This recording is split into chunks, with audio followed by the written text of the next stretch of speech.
Good morning. We're out on a walk this morning over to a waterfall, taking advantage of the fact that it's not raining yet. When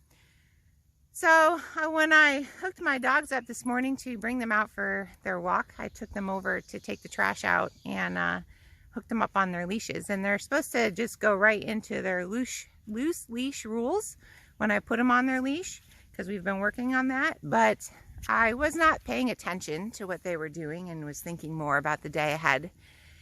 And they were pulling. And then whenever that happens, that brings a quote to mind. And that, when it comes to working with your animals, you're either training or untraining.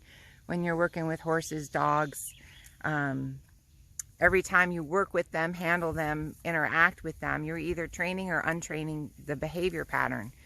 So if you find that you're not getting consistent with the training that you're doing with your pets, then you have to take a look at how present you are every time you interact with them and whether or not you're untraining the training that you had been trying to lay down for them. I hope that makes sense. Which brings it back to, I wanted to talk about your brain for a second, right? Because our unconscious and subconscious nervous system works very similar to theirs, in that we're either untraining or training habits. So if every time you get stressed out, you reach for food or cigarettes or alcohol or some other thing to change your state, then you're training your brain to automatically go to that behavior whenever you get stressed out.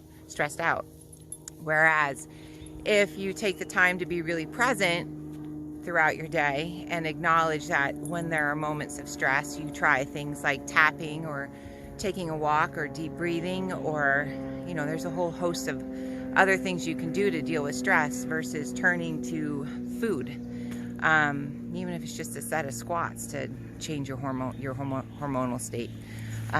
So I just wanted to touch on that, because you are the trainer of your unconscious and subconscious components of your brain, just like I'm the trainer of my dogs.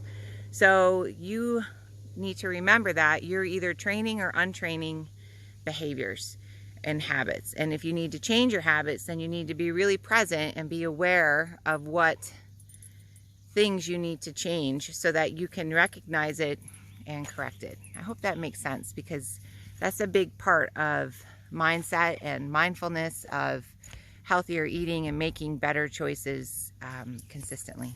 So anyways, make it a great day.